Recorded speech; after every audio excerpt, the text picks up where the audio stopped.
welcome to the stage Tulane President Michael A. Fitz.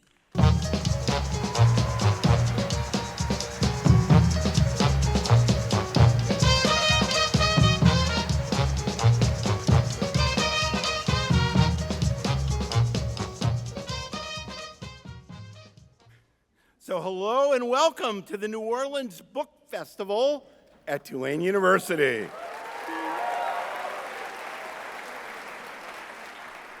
So is everyone excited about our second annual Mardi Gras for the Mind?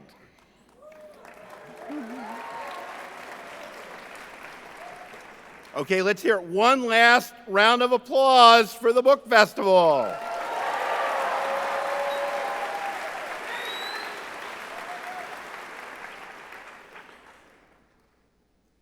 New Orleans has a unique passion and talent for celebrating anything and everything we hold dear. There's the Fine Art and French Film Festivals, the Fried Chicken Festival and Tulane Crawfest, and of course, our world-renowned Jazz Fest and Carnival celebrations. But our city's two most iconic celebrations looked far different in their first years than they do today. Mardi Gras processions began with small horse-drawn carriages, and Jazz Fest started in a modest gathering in Congo Square. Let me just say, 50 years from now, Book Fest will not be remembered for its modest beginnings. Last year's inaugural event was a bestseller, with over 5,000 attendees descending on Tulane's Uptown campus. Judging by tonight's crowd and our all-star lineup, year two promises to be bigger and better than ever before. Now, you're here for the star-studded conversations. You're here to listen and learn from over 100 authors, scholars, and thought leaders. And you're here to revel in three ideas at the heart of New Orleans and Tulane University: our deep sense of community, our relational culture, and of course, our love of literature. Each and every one of us has been shaped by the power of the written word in ways both small and large. My life was forever changed after reading Harper Lee's To Kill a Mockingbird. Her protagonist, Attica Finch, was my hero, my North Star, and eventually the reason I decided to study law. Years later, my life was forever transformed. I took time away from law school to conduct research for Judge Leon Higginbotham, the jurist, scholar, and renowned champion for civil rights. What I learned researching for Judge Higginbotham's book, In the Matter of Color, Race in the American Legal Process, forever changed my life and career. It's not hyperbole for me to say I wouldn't be here at Tulane but for Harper Lee and Judge Higginbotham. That's the power of the written word. It forever shapes you. That's true for everyone in the auditorium, those who were alive when To Kill a Mockingbird was published, and those more accustomed to ebooks. In this weekend in our Mardi Gras for the Mind, then tonight is our marquee two-tiered float rolling down St. Charles Avenue. You know our first guest as the 82nd Attorney General of the United States, the first African American to hold the office. You know him as a national thought leader and champion for justice, opportunity, and equal rights. And you know him from his most recent work, Our Unfinished March, a tour de force on the history of voting rights. But what you may not know is that the Honorable Eric Holder is a Tulane parent, and that he's graciously returned to campus over the years, time and time again, including last semester's dedication of our John Lewis Public Administration program. Joining him in conversation is Michelle Miller, a world-renowned journalist and co-host of CBS Saturday Morning. She also happens to have a beautifully candid, deeply personal memoir hitting the shelves this month, and I hope everyone here will pick up a copy of Belonging, in print or digital. Tonight's second conversation features an author who published his most recent work, How to Prevent the Next Pandemic, in April of 2022. He also happens to be one of the most recognizable humans on the planet Earth since registering a small unknown startup in 1976. Maybe you've heard of it. If not, you've lived completely off the grid for the last 40 years.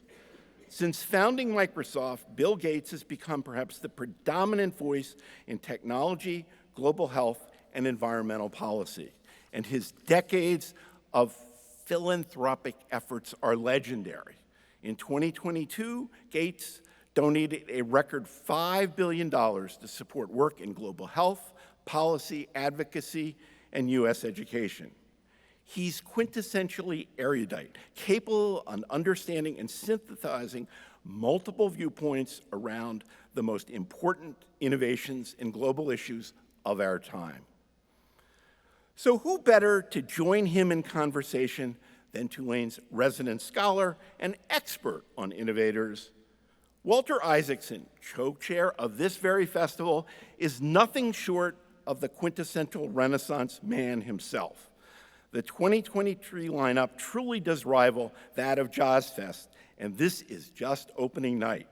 Walter's genius is wide-ranging, from his extraordinary biographies to his years as head of CNN, the Aspen Institute, and Time magazine. But my favorite of Walter's many superpowers is how he captures a fundamental topic, be it technology, healthcare, or politics, and ties it back to the greater good with an emphasis on the future. It's what Tulaneans strive for in everything we do, to learn from the past, look to the future, and change it for those ahead of us. But that's chapter 2 of this evening, and my prologue has already exceeded my word count. It's time to get the 2023 New Orleans Book Festival at Tulane University rolling. Without further ado, let me welcome 2 of the brightest stars of the weekend, Eric Holder, joined in conversation by Michelle Miller. First of all, thank you, Mr. President, for that shameless plug of my book. I have to give it up. I'll see you guys tomorrow. Hopefully, You can pre-order it, right? they can definitely pre-order it. There we go. Let's do Thank this. you. There we go. Thank you. Well, congratulations on your book. It's been out for a moment. Yes, indeed. And it is really soaring, and it is very topical, shall we say. Yeah. Thank you for your 30 years of service. I started when I was 10. Yes, of course you did. Yeah. But I have to ask you, you have covered the gamut. You have essentially kept our shores safe on a cybersecurity front, terrorism. Voting, though, and voting rights is essential to you in the spirit from whence you came. Yeah. This book, I think, was always in you, but what took you so long? Well, it's interesting. I think this nation has always grappled with the question of who decides, who gets to vote, who should hold on to power, who should acquire power.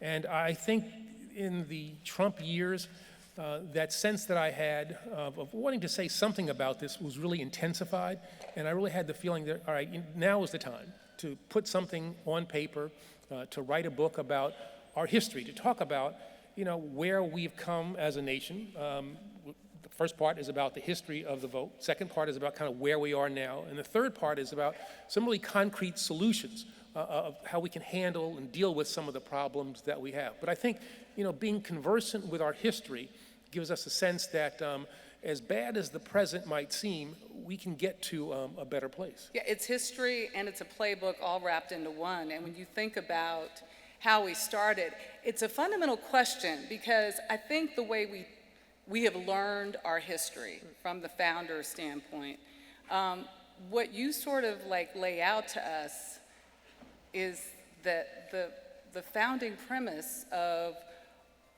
the people, by the people, and for the people wasn't necessarily true. Right. And the first people to earn or win their right were white men. I don't think many people know that. Or Well, no, that's exactly right. I mean, all right, Declaration of Independence, great document. All right, so there's some obvious problems there about it. All men are created equal. There are a whole bunch of enslaved people. All right, so there's that. Then we go through the Articles of Confederation. We have a Constitution. And now we think, all right, everybody get out there and vote. No, no. The only people who could vote were white men who had property. And so the first group of people to say, wait a minute, this is unfair. We want to have the ability to vote were white men without property. The Founding Fathers actually considered this, and it's interesting to see some of the things that they said. John Adams, our second president, says, well, wait a minute. If you give white men without property the right to vote, other groups are going to start asking for the women might ask for the right to vote, I mean, children might start asking for the right to vote. And it's what he predicted was in fact the case. White men without property get the right to vote, and that really starts an evolution so that white women then get the right to vote, fighting for it, not given to them, fight for it, and then ultimately African Americans and people of color get the right to vote. It almost seems as though that we kind of started as a nation of wanting to keep people from having basic rights. Yep. Where does that exclusivity or non-inclusiveness come from? Why were we so unwilling to share? Well, if you look at the founding documents, there's a basic distrust of the common man, whether or not, average folks like us have the mental capacity, the wherewithal, the ability to withstand influence, whether or not we'd be corrupt and our votes could be bought. I mean, it's an interesting thing. Again, Revolutionary War, all these documents that we put in place. George Washington is elected with only 6% of adult Americans being eligible to vote, 6%. So, I'm not sure he could say he had a mandate, but he did pretty well with that 6%, and that number has grown, over time, but only grudgingly so. I mean, there's always been, as I said, this notion that certain people acquire power, people don't want to share power, and certain people who have that power are bound and determined to keep others from getting it. So that doesn't sound like democracy. No, no, I would not say that. We are founded on democratic, democracy-infused ideals. We've not necessarily lived up to it. We've made progress, and we have to admit that, because unless you acknowledge the fact that we have made progress, you do a great disservice to people who sacrificed, who committed themselves, who died so that our nation might be more perfect. But we're not yet at the place where our founding documents envisioned that we would be. There's a great book called Witness to Change. Mm-hmm. My mother-in-law wrote it, mm-hmm. Sybil Morial. But you were a witness to history, and so much of it was infused by your experiences and your emotional ties to what you were seeing play out, in particular, Selma and the March. Yeah. What was it about that moment, and how did it seal your trajectory? Yeah, I mean, all right, so Selma March is in 1965. I was 14 years old. Okay, do the math. Yeah, I'm old. And you don't look it. Well, it's a little work here. I see in my black and white TV in my, little house in Queens, New York, the march. And, I'm kind of watching this, and, John Lewis, and okay, my mother's telling me this is really important. And then I see these folks getting beaten, and I'm kind of like, wait a minute, what is this all about? Why are they getting beaten? Aren't they, Mom, didn't you say they're just marching for the right to vote, which I see you and Dad do all the time? What's this all about? So that really kind of piqued my interest in why was this differential in treatment north-south? Why were African Americans in the South denied the right to vote? And that, I'm a child of the 60s, so the civil rights movement. I'm also a child of the Caribbean, and so you had Caribbean nations becoming independent, African nations becoming independent, and so all of this became a part of, who I was and who I am. That determined for me, my life's mission, to the extent that I want to call it that. There were 3 specific stories you point out of voting rights being denied. When did you set forth to say, I know how, or I'm going to figure out how that can happen, Yeah. how to dismantle that. And it's part of, it seems like pretty obvious, but you have sort of a strategy that you feel is key. Yeah, I mean, you know, it's, again, studying history and understanding what were those measures that were put in place to keep people away from the polls, what are the tools that we now have as a result largely of the civil rights movement, the women's movement. You know, we have statutes now that we can use. And then how do you infuse people with this desire for a better democracy? You know, the reality is we tend to underestimate our power as so-called average citizens. But when we band together, when we decide that this is something that matters to us, we move heaven and earth.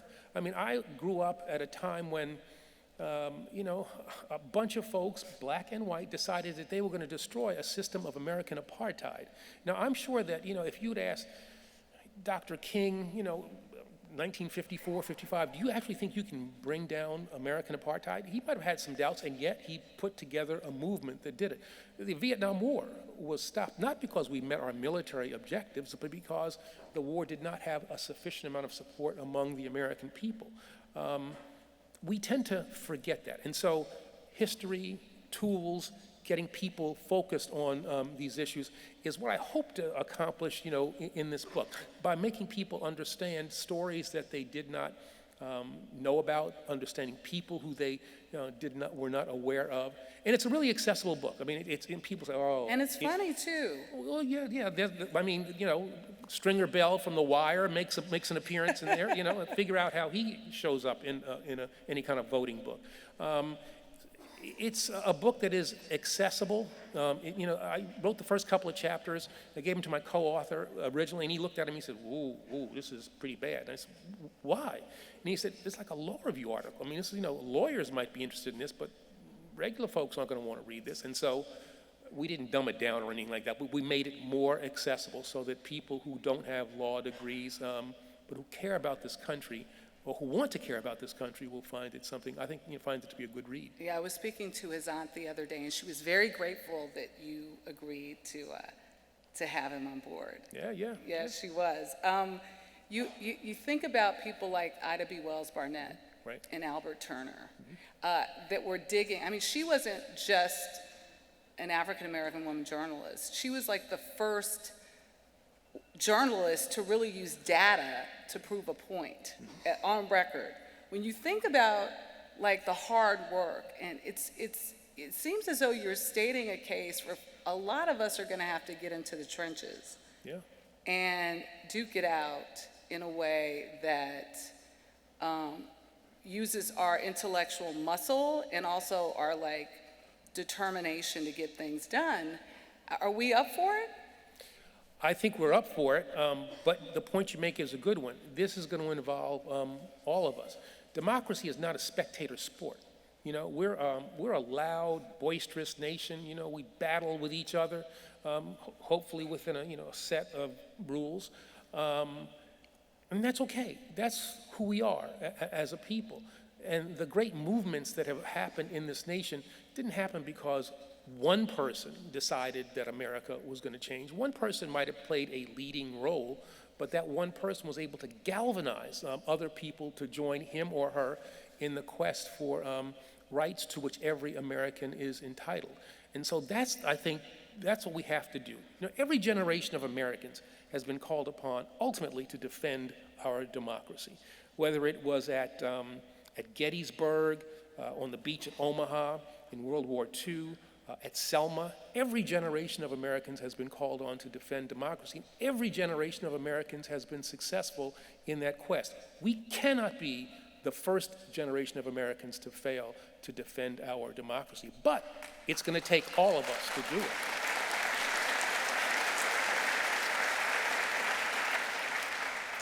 So let's talk about Shelby County versus Holder. No, we don't call it the Shelby County versus Holder case. We just call it the Shelby County case. It's a disastrous, terrible opinion, and having my name associated with it is something that pisses me off. So all my friends know, Judge Jackson, he knows that you just call that the I should have Shelby known County better. case. Right. I'm just playing. But it's like having your name like Dred Scott versus Holder. You wouldn't, why would I don't, and that's about the way I feel about the case. We're 10 years out. Yeah. Yeah, it was a disastrous ruling, 5-4.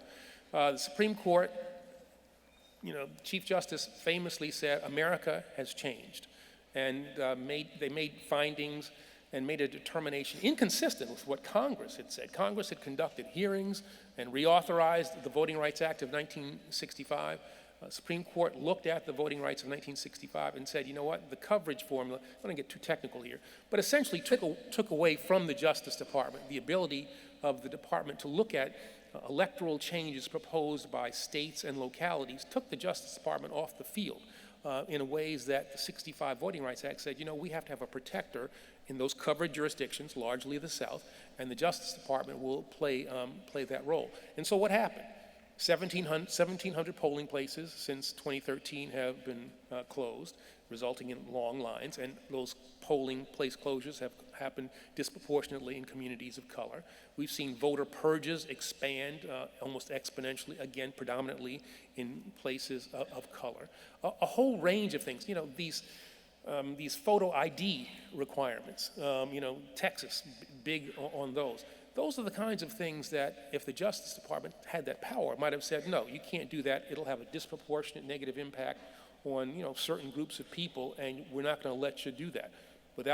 After the Shelby County case, DOJ, Justice Department doesn't have that ability, and a whole range of things happens. All right, so Texas, they say you got to have a photo ID, state-issued photo ID in order to vote. Now, if you have a state-issued photo ID that says you can carry a concealed weapon, cool. If you have a state-issued photo ID that says you go to the University of Texas, not good.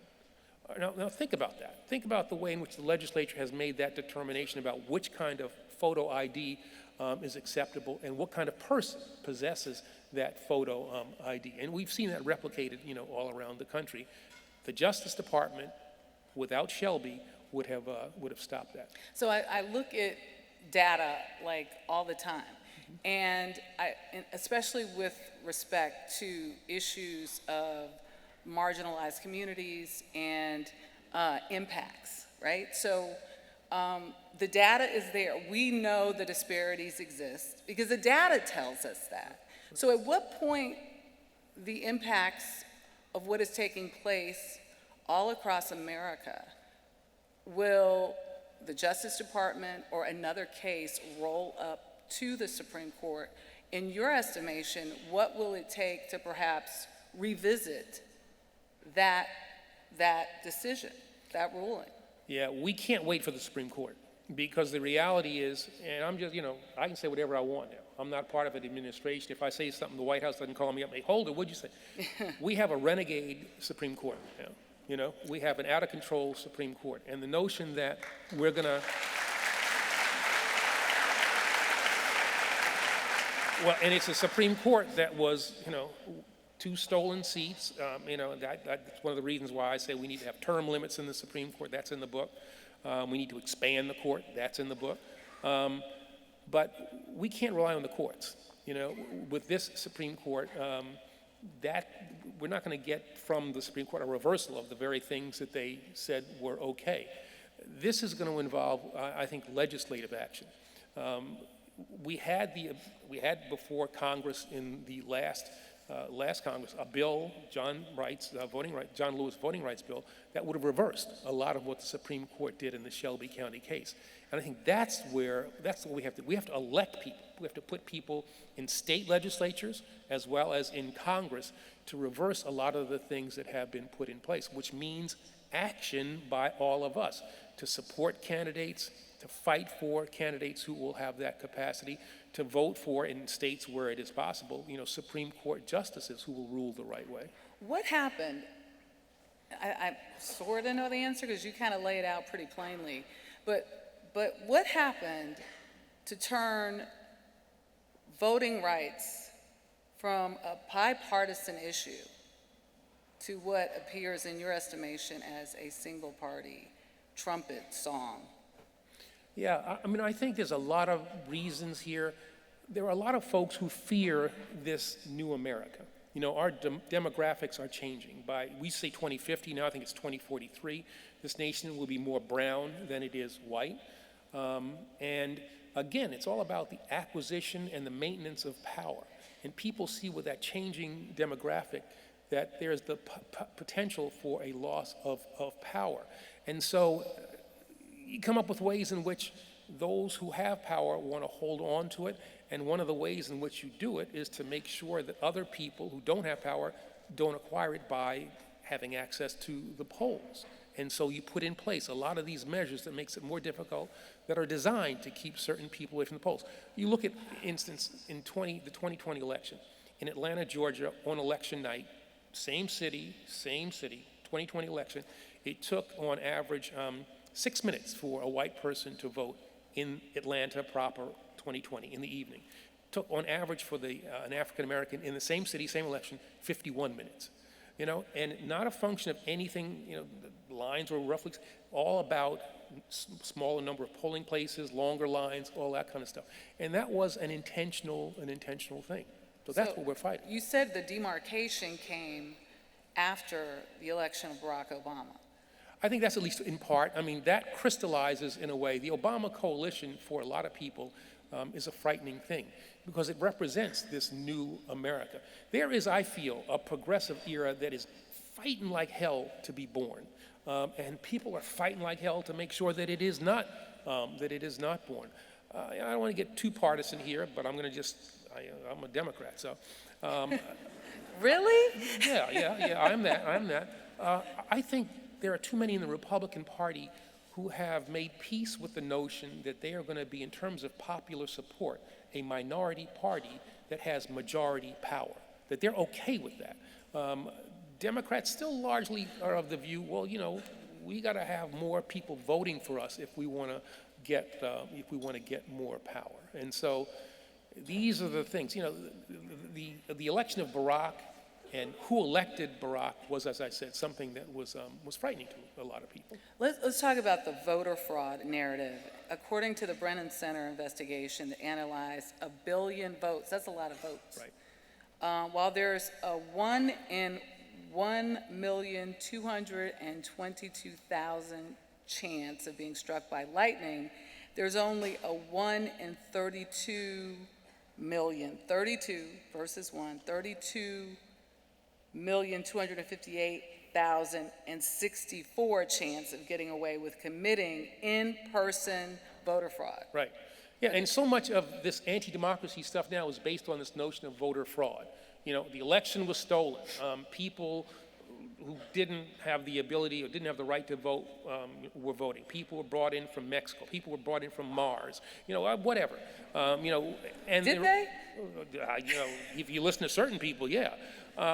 But the reality is that the Brennan Center's got it exactly right. You're more likely to be hit by lightning than to cast an in-person fraudulent vote. And yet, this myth of voter fraud is the thing that is the foundation for all of these anti-democracy measures that have been put in place. It is the foundation for January the 6th. It's the foundation for the voter denial, you know, the election deniers. All of this notion of voter fraud. And the thing is, if you say it enough, if you say the big lie enough, and you say it consistently, after a while people think, well, you know, yeah, I mean, maybe there is some voter fraud here, you know. And the reality is that statistically, it's insignificant. And in comparison to 100 years ago, I mean, far. Right. Oh, yeah, no, when we started out as a nation, voter fraud was a deal. I mean, oh, yeah, you know, people were standing outside polling places and passing out money to people, giving them whiskey, you know, telling them how to vote and all that stuff. Oh, no, yeah, that's a fundamentally different deal. America in 2023, voter fraud is really not a problem. So you did a lot of, like, really, you brought a lot of detail into this book in a way that, I mean, I've read a lot of books, a lot, but on history, and I have the details that you impart in here are really interesting. There was a quote that you write, We are living through the implementation of a kind of political apartheid where Republicans are perpetually in control of what does and doesn't get to become law, even when they win fewer votes than Democrats at every level. Yeah, I mean, if you look at, the problem of gerrymandering, something I'm dealing with as the head of the National Democratic Redistricting Committee. And I love that Jerry guy. Jerry guy, yeah. That Jerry guy started the whole thing. Yeah, I mean, you think gerrymandering has been with us since the beginning of the Republic. The first gerrymander we were able to find involves Patrick Henry, give me liberty or give me death. He didn't like either James Madison or James Monroe, I forget which one. He didn't like one or the other one, and so he drew a district so that one of the Jameses was not treated fairly. So it starts with Patrick Henry. Gerrymandering is then named after this, Massachusetts politician, Eldridge Geary, so it's actually gerrymandering, but it's become gerrymandering. But if you look at, again, the way in which the system gets rigged, Democrats, after the previous cycle of redistricting in 2011, first elections in 2012, Democrats get 1.4 million more votes than Republicans for the United States House of Representatives and end up with a 33-seat deficit. Boy, what is that all about? The last time we voted on those pursuant to those maps in 2020, Democrats held on to their majority in the House barely, in spite of the fact they got 5 million more votes than Republicans. So, this statistical thing, this historical thing, this attempt to find ways in which you subvert the results. And it is, the way in which the parties have identified themselves, things that we are fighting for.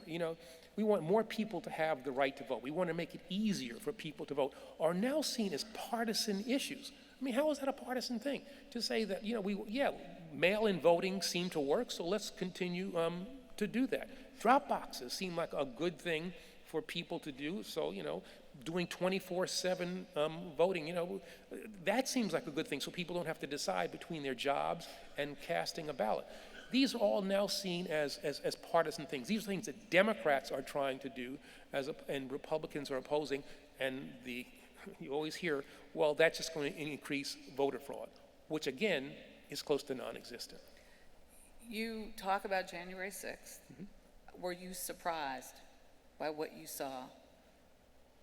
I was shocked. I mean, I sat there watching the television that day, and I've been in those halls, countless numbers of times for a whole variety of reasons, and to see what happened there and to think this is the United States of America was shocking to me. But then, as you pull back from the day and you understand what was actually going on, that wasn't the start of something. It was the continuation of something that had started before, and it's not the end of something. It is actually, in the middle of something that continues.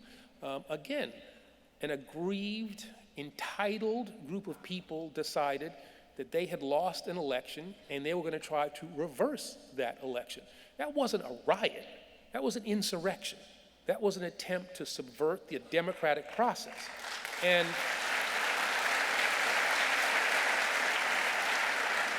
those who are now trying to cast this as something other than that do a disservice to our nation, do a disservice to people who lived, died for having to define this, this nation as a democracy, to define this nation for the great nation that it is.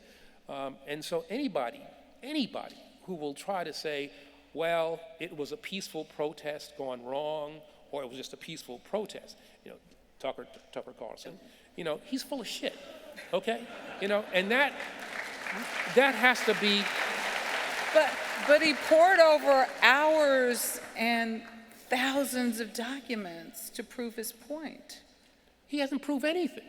Look, he took 41,000 hours or something like that, and apparently, as I understand, he's only produced 4 minutes of video from that 41,000 hours or something like that.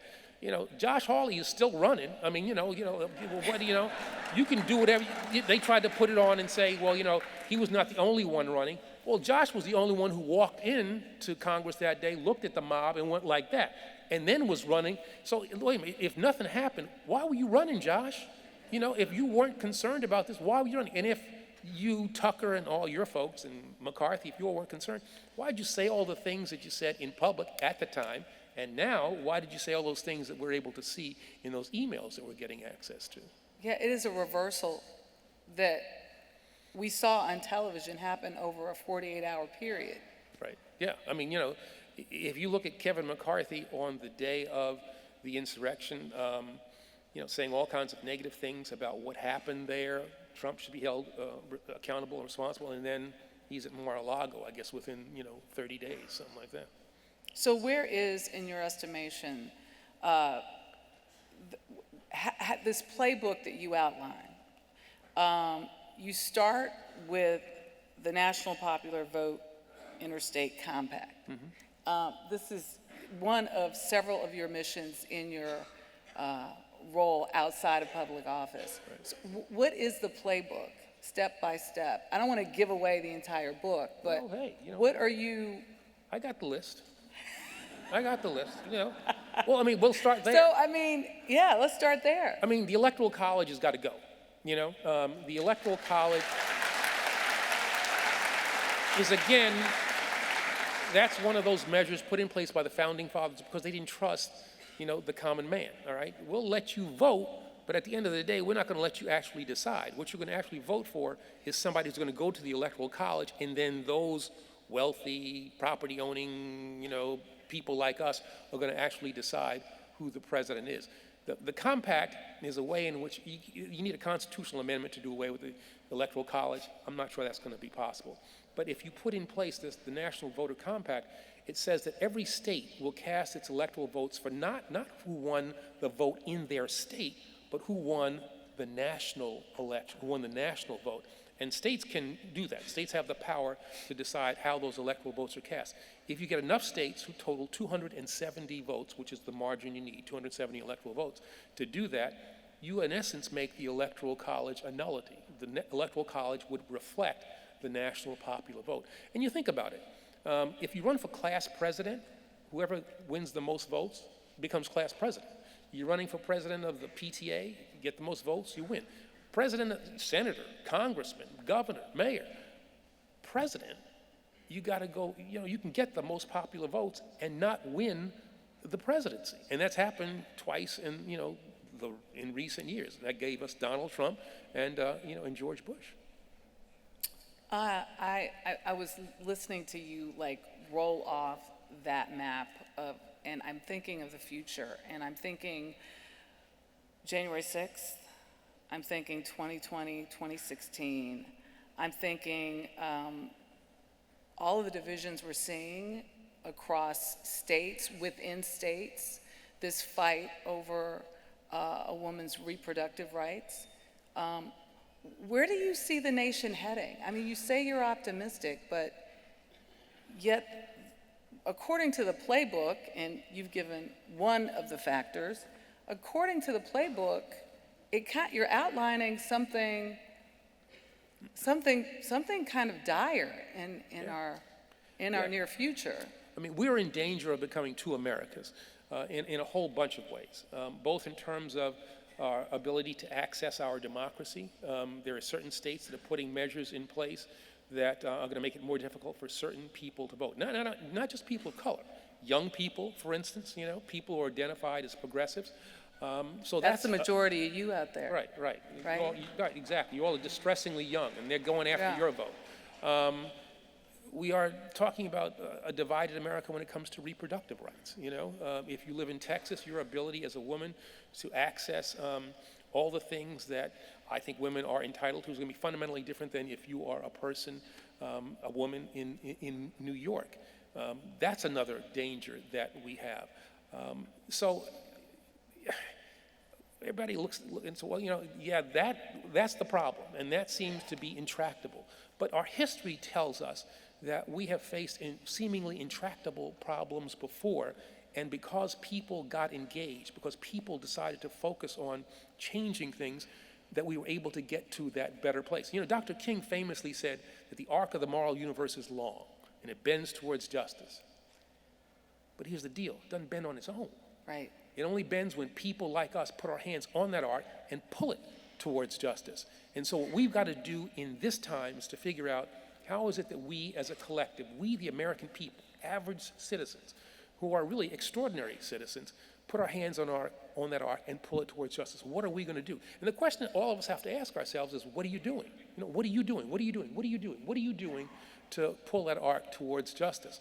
It's, as I said, not a spectator sport. The cavalry is not coming to rescue us. We, in fact, are the cavalry. And that's what gives me optimism. History, a knowledge of history, an understanding that, as I said earlier, every generation of Americans has met that task, and I think we're up to it as well. You were engaged as a young person by what you saw, inspired by the courage of those people on television, which, by the way, were brought to you when only 3 television networks existed. Right. We now are a completely different society with mega channels and now social media and the internet, and some might say, and TikTok, and some might say other distractions that are loosening the foundations of not just our youth, but our population.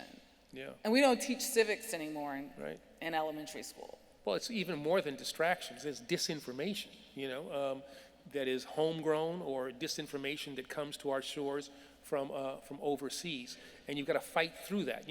As you said, for young people here, they can't, imagine 3 major networks. Walter Cronkite came on from 7 to 7:30. We all watched that. And now we have a multiplicity of places from which you can get your news. So how do we combat that? Well, people have got to really, focus on what are the best sources and do the research. What drives that? What drives that if you were so disengaged? Right. Because it's a real question for me as a journalist, because I see it happening in real time. Yeah. You as a public servant, a lawyer, a voting rights activist. Right. So what have you seen that gets people moving, inspired, gets them active? Well, I tell you, you look at the reaction to the Dobbs opinion that overturned Roe versus Wade. That has galvanized people in this country. And the electoral consequences of that election, of that decision, are going to be seen in 2023. There's going to be a Wisconsin Supreme Court race, very important. And in 2024, I think you'll see it at the state level as well as at the federal level. So that's a galvanizing thing. What the Supreme Court is doing, the overreach that you see in states and by parts of the Republican Party, I think will galvanize people.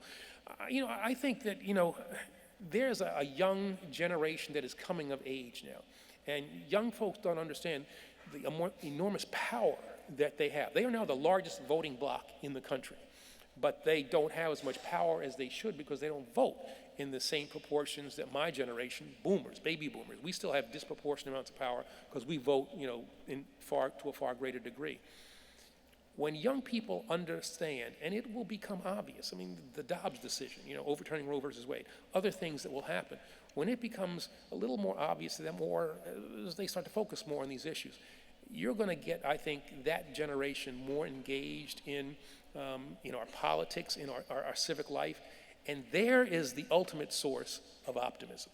That last generation, or this youngest generation, which increases in size every year as baby boomers, we're kind of going to, that big electoral system in the sky. They get replaced by people who don't have the racial baggage, that our generation had. I made a decision not to defend the Defense of Marriage Act, when I was Attorney General. And I was really proud of that. That was a tough decision. And I came home to tell my daughter, the one who went to Tulane, Maya, I said, hey, I made a big decision today. I'm not going to defend the Defense of Marriage Act, same-sex marriage. We're standing on the side of same-sex marriage. And she looked at me like, so? And I was, disappointed, maybe a little upset. Then it hit me. In her mind, she didn't see why that was a big deal. Why, of course, if 2 people who want to get married can't get married, why should we be in favor of that? And out of that interaction with her, Actually, once I got past my anger and I didn't get my ego stroked, I saw that crystallized for me that bit of optimism that I have for her generation. Yeah, this generation's really, what's the best part of this generation for you as an activist? Their enthusiasm, they are mischaracterized. They are enthusiastic, they are informed, they care. They don't take no mess either. That's the other They thing. know their worth and value. There is I had a big afro and took over buildings at Columbia in the early 70s, took up an ROTC office. I did all that. And so youthful protest is not something that is unique to this generation, but that ability or desire to question the status quo is embedded in them in a way that I've not seen before. And I think out of all of that is going to come this civic involvement that I think is, as I said, the thing that's going to get us to that better place. So you were talking about making sure we had the right sources. I'm going to do a quick speed round with you. Okay. One, it's like the best source of information, one or two, best sources you would recommend for activism. For activism, Voting rights. I think still newspapers, I think, are still, places to go. We rely a great deal on, the presentation of stuff, watching television, pulling up our laptops, and that in some ways is easier. You just kind of sit there and somebody, talks to you. Putting on, well, I guess you don't, if you're young, you don't have to put on your specs to read, but I put mine on. But to read a newspaper is really something. And then you get to the opinion part of the paper, and you realize I'm reading an opinion here, as opposed to somebody masquerading what is an opinion as real news. So I think newspapers are good sources of information and need to be supported. Local newspapers, not just the New York Times, the Washington Post, the LA Times, Times-Picayune. I mean, we need to have, local papers supported in ways that we're not doing. Single greatest threat to democracy. Ooh, that's tough. That's tough. I think, in some ways maybe disinformation, the permeation of our society with disinformation. If we can't agree on a set of facts and then have policy disagreements, that's fine. Again, loud nation, we yell and scream at each other. But if we come from an agreed set upon facts, but have different solutions to the problems that those facts represent, that's okay. But the disinformation that we see where people just have different sets of facts, it was like, no, voter fraud is rampant. There is no voter fraud. Well, I mean, how do you bring people together around, a problem that doesn't exist, and another group of people say it's something that is, defiling our democracy?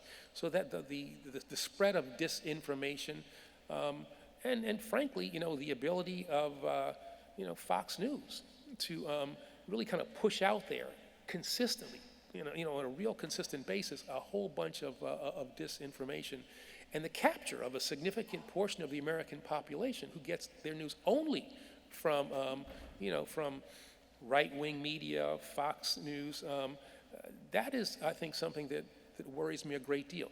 Now, this is a minority of, the population, and, we always have certain people who are going to be relatively gullible or always going to be conspiracy theorists. I mean, there are still people, remember, who don't think that the moon landing actually happened. It did. We did land on the moon. And Lincoln said, you can fool some of the people all of the time. You can't fool all the people all of the time. And so there's going to be, 15, 20% of people who are going to be just, you can't reach them. But for the rest of us, this drumbeat of disinformation is something that really, really worries me. Best weapon against voter suppression. The involvement of the American people in voting for people who will stand for our democracy. Voting for people who will be against gerrymandering, voting for people who will be against voter suppression. Putting in place people who are concerned about our democracy as opposed to their own continued political viability. That is, I think, that's our super strength. That's where we have the power. Best advice from our unfinished march. Buy the book. But I think the thing that it's kind of hard for me to say. That's like asking me to decide which of my 3 kids do I like the most. And on a particular day, I could answer that question. But there are 3 kids in this book. And so, knowing our history and getting a sense of optimism and knowledge from knowing that history. The middle part, again, is an examination of kind of where we stand today and what our problems are. And then that third part, what are these concrete solutions that we could put in place? I think the combination of those things is what I think the strength of the book is. When I read your title, I thought of a famous line from Chris Rock. And he says, I'm paraphrasing now, he says something like, I don't understand why, the issue of race is always thrown upon black people, because racism isn't a black person's problem. Right. So when you talk about our unfinished march, that's a really good I question. thought that was brilliant. But you know what's interesting, Michelle? If I had to do it all over again, the book would not be our unfinished march, it would have been America's unfinished march. Because I think people look at the book and assume because it's our unfinished march and it's by Eric Holder, it's a civil rights book.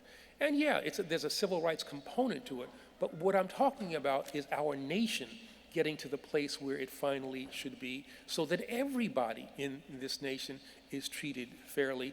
Everybody's voice matters. Well,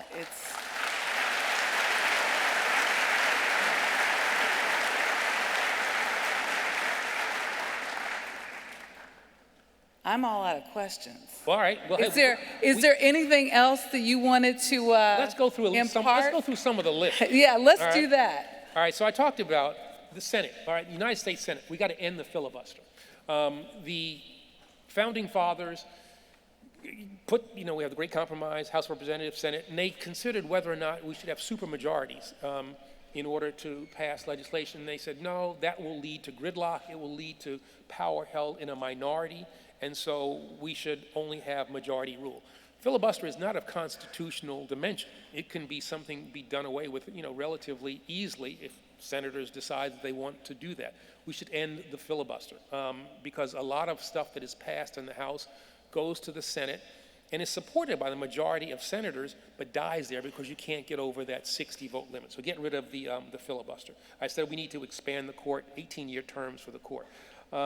With regard to voting, automatic voter registration. The biggest impediment, one of the biggest things that stops people from voting is that they're just not registered. Once people are registered, more often than not, people will vote. Wasn't there a motor voter bill? Yep, it's supposed to be made more easy for people to vote, but there is still issues that in the states kind of push against the motor voter bill. And so we need to make it so that every time a person comes in contact with a governmental entity, renewing your license, paying a water bill, whatever, you've got the ability to register to vote. And free IDs. And make it free, yeah. Same day registration. You want to register to vote on the day that you cast a vote. It exists in certain jurisdictions. No indication of voter fraud. We should do that. End felon disenfranchisement. When you see that the history of felon disenfranchisement is, all right, you got after the Civil War, the newly emancipated people, African Americans, no longer slaves, have power. And they send people to the House of Representatives, they take over state legislatures, they have United States senators. Folks there in the old status quo say, we don't like that. Okay, so we're going to pass bills that say felons should not have the right to vote, which sounds, policy, I don't know, good, bad, whatever. That's kind of a neutral thing. But then what you do is you go out and arrest a bunch of black folks, men at that point, because women didn't have the right to vote, on felony charges, trumped up felony charges, and that is how you got to felon disenfranchisement. We need to end that, as they voted for in Florida. What would have been one of the biggest re-enfranchisement things since the 1965 Voting Rights Act, passed by the people of Florida. 65% of the people in Florida vote for it. Republican legislature puts in place measures that essentially does away with what the people wanted to do. 14 days of early voting. This should be mandatory around the country so that people can vote at times that's convenient for them. Make Election Day a national holiday. And if why do we have the first or second Tuesday in November as Election Day? Well, it has to do with markets, people bringing stuff to the markets in the 19th century. People ain't bringing crops in now, Well, here, New Orleans, when I lived here, we did it on we voted on Saturdays. Well, that's another thing. You make it a national holiday, put it on weekends, early vote. There's a whole range of things that we can do to make it easier to vote. The proliferation of drop boxes, this guy, Chris Hollings, who I talk about in the book, young man in Houston, charged with the responsibility of running the 2020 election. And he comes up with this stuff where you could vote around the clock, 24 hours a day, Centers were open 24 hours a day. Drop boxes, all of these kinds of things that made it easier for people to vote and increased the turnout in Houston to the greatest degree that you've ever seen, again, with no indication of voter fraud. Yeah, 4 years ago, Houston elected, more black women judges than anywhere else, and it was incredible. I think it was 18 or 19 out of the 22 seats. Right, yeah. And it was ingenious how they went about it. But there was a strategy. Right. So as opponents, depending on which side of the fence you sit on, you have people who go about this process in a very strategic manner. Your suggestion is, what kind of strategy should they be looking at? Yeah, it has to be a comprehensive strategy. We have to look at all of our branches of government, identify what the problems are, and then come up with solutions for them. And that's what we tried to do in the book. What's wrong with our judicial system? All right, let's come up with some things here. What's wrong with our legislative system? All right, what are we going to do there? What's wrong with the executive branch? What are we going to do there? When it comes to the legislative branch, we need to end partisan and racial gerrymandering. As I talked about before, you can draw lines and districts in such a way that you can almost guarantee a result. And there, if you have people who are guaranteed to win on the Republican side, you're only worried about, an election. You're not worried about the general election, you're only worried about a primary, and that pushes you further and further to the right. But to be fair, if you're in a safe Democratic seat, you're worried about a primary election that pushes you further and further, to the left. And it means that the two sides don't talk to one another, don't compromise, because that's seen as a sign of weakness and invites a primary challenge. We get gridlock, we get nothing done, and it means that people get cynical about the inability of government to solve problems. Well, the data's there. We know what's not working. We know that there are disparities. The will in 6 seconds or less to do it stems down to what? It stems from all of us. All of us. We have within ourselves the capacity to change this nation. We have changed this nation before. We have ripped down, as I said, a system of American apartheid. We have given, women fought for and won the right to vote. We have made tremendous strides when it comes to the LGBTQ community. We have done a whole host of things that have made this nation exceptional, but it only happens when we decide to get involved. When we decide to commit ourselves, when we decide that we are going to sacrifice. If without that commitment, without that sacrifice, without that sense of purpose, we will not make this nation what it is capable of being. But we can do this. We can do this. We should be optimistic. We should be conversant with our history. If we know our history, if we know the facts, we can produce the future that we're all entitled to. We can do this.